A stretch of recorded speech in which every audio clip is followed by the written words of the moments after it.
So hi guys, வழக்கம் போல் 5:30 5:45 refresh ஆகிட்டு நம்ம நியூட்ரிஷன் சென்டர் கிளம்பிட்டோம். டே 18 ஆஃப் மினி விலாக் உங்கள் அனைவரையும் வரவேற்கிறேன். காலையில் எங்கள் அம்மா மனமாக ஒரு காஃபியை போட்டு கொடுத்துட்டாங்க. அங்கேருந்து அப்படியே கிளம்பி சென்டருக்கு வந்துட்டோம். இன்றைக்கி சென்டரில் வெயிட் செக்அப் டே. அப்படியே ஒவ்வொருத்தரும் எவ்வளோ வெயிட்டுக்கு வந்திருக்குன்னு சொன்னாங்க. அதில் யார் ரொம்ப அதிகமாக குறைஞ்சிருக்காங்களோ அவங்களுக்கு குட்டி மோட்டிவேஷனாக ஒரு கிஃப்ட் கொடுத்து ப்ரொமோட் பண்ணுவோம்.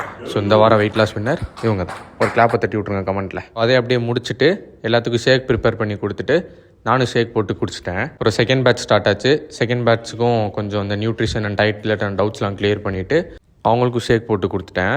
சென்டருக்குள்ளே ஃபுட்பால் விளாண்டுட்டு இருந்தோம் எங்கள் சார் பையனோட. அப்புறம் மதிய சாப்பாடுக்கு பீஃப் பிரியாணி வாங்கிட்டேன். என்னன்னு தெரியல, சனிக்கிழமைனாலே பிரியாணி சாப்பிட்ணுன்னு தான் தோணுது. அப்புறம் நம்ம ஃப்ரெண்டோட லைட் ஸ்டிக் ஒருத்தவங்கள்ட்ட கொடுக்கணும்னு சொல்லி வாங்கிட்டு வந்தேன். அதை வச்சு கொஞ்சம் ஆப்ரேட் பண்ணி அப்படின்னு பார்த்துக்கிட்டு இருந்தேன். ஸோ அதை அப்படியே முடிச்சுட்டு நேராக சென்டருக்கு வந்துட்டு நம்ம ஆர்டர் பண்ணி இந்த ப்ராடக்ட்லாம் வந்துருந்துச்சு.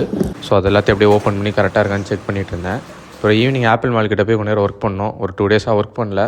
ஸோ இன்றைக்காவது கொஞ்சம் ஒர்க் பண்ணமேன்னு கொஞ்சம் போய் ஒர்க் பண்ணிவிட்டு நேராக வீட்டுக்கு போயிட்டேன். வீட்டுக்கு போய்ட்டு நம்ம எல்சாபேலுக்கு நீ பெடிகிரி,